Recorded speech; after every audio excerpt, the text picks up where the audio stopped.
In the armed forces, there's a nuclear weapons program called the Personnel Reliability Program. Do you have personal defects? Do you have financial problems which could compromise you? Do you have a problem with infidelity? This is the program where they screen you to see if you can be trusted to hold an M16 to guard the truck that might carry a nuclear weapon. Not that it will, that it might. That also is the program where they determine whether you're an Air Force missile flight officer, whether you can go down into a bunker and be responsible to turn the keys on a Minuteman III missile. The chairman of the Joint Chiefs of Staff. General That Joseph is an F. entire Jr. scaled evaluation program that shows your personal reliability to carry out your orders and to do the highest risk things like fly a B-52 bomber or a B-2 bomber and drop a nuclear weapon. The President of the United States doesn't have to meet any of these parameters, none of them whatsoever, because the electorate choosing you clears you into all of these programs. We have a President of the United States who was duly elected. He was put into office given the great faith of the people who voted him in. I, Donald John Trump, do solemnly swear. I, Donald John Trump, do solemnly swear. And if we look at the great presidents of the United States, there's one unifying thing. They maintained the continuity in how the Constitution was upheld and defended.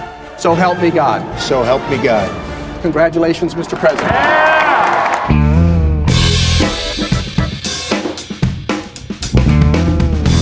At first, it was mostly just political name-calling and insults, suggesting Donald Trump was a lunatic.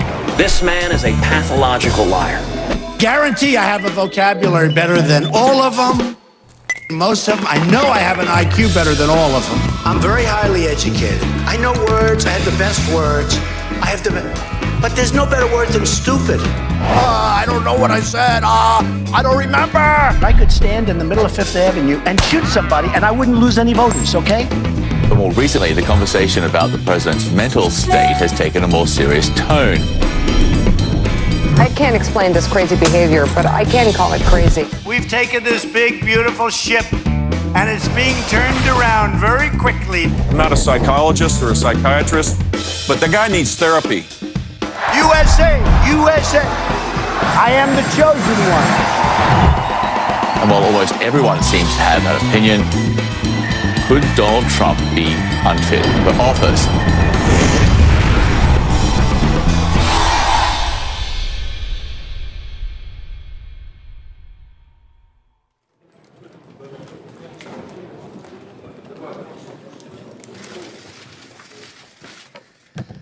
Good evening. Thank you guys for coming. I know our first official press briefing is going to be on Monday, but I wanted to give you a few updates on the president's activities. But before I get to the news of the day, I think I'd like to discuss a little bit of the coverage of the past 24 hours.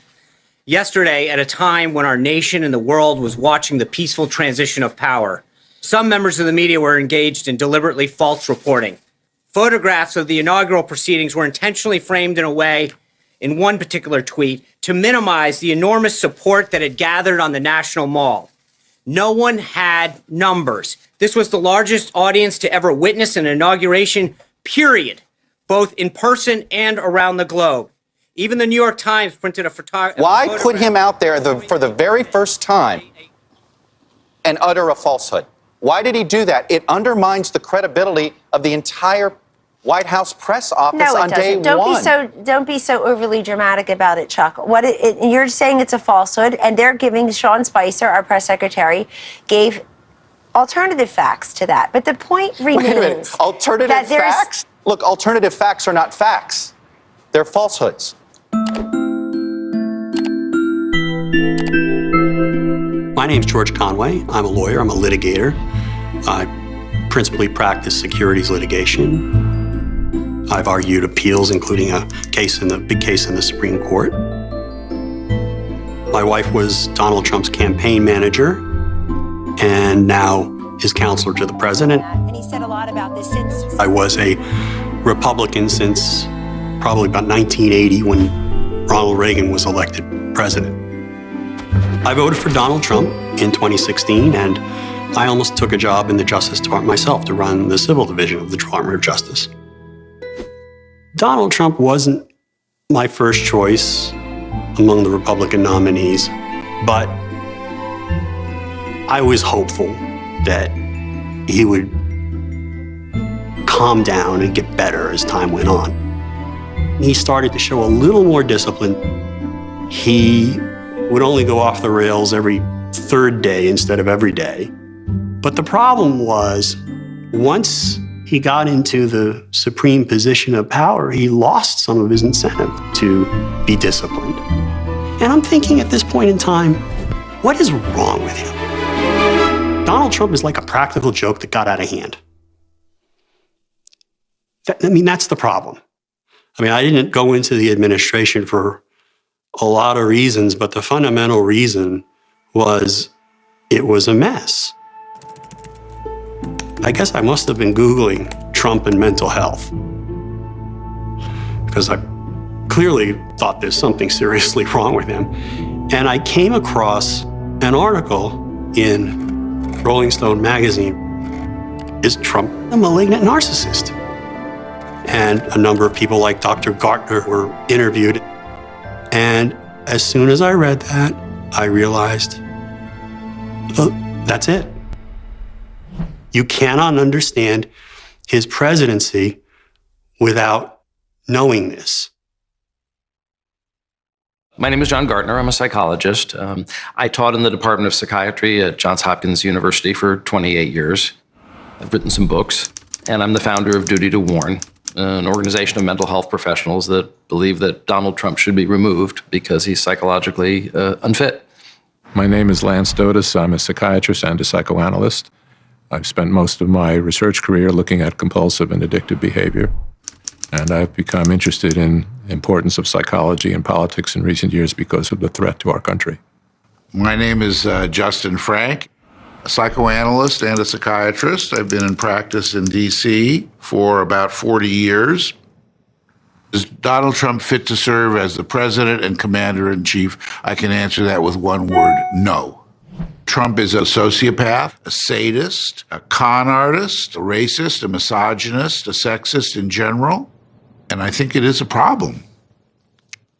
How dare liberals, people on the left, try to undo democracy by accusing a president of being mentally ill without any basis? Look, these psychiatrists now who are trying to diagnose without ever having met the man. This is not the first time the left has gone at Republicans. They did the same thing to Barry Goldwater. They did the same thing to Ronald Reagan. Over 1,000 psychiatrists diagnosed Barry Goldwater and said he was mentally ill. They were then rebuked by the American Psychiatric Association and said, do not make diagnoses without seeing the patient. And they continue to do it today.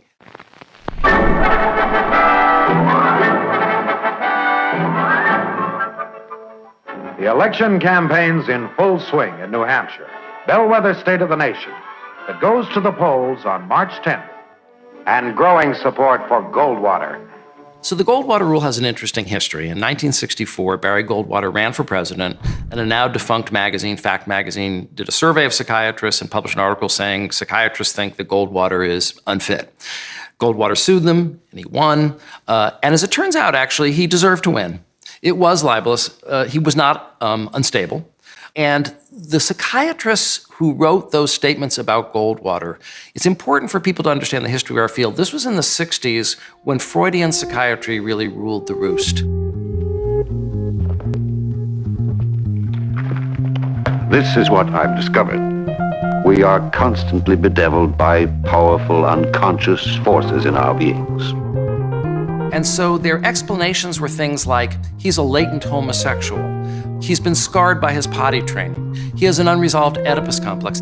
Based on unconscious hate of his own father, caused by childhood jealousy.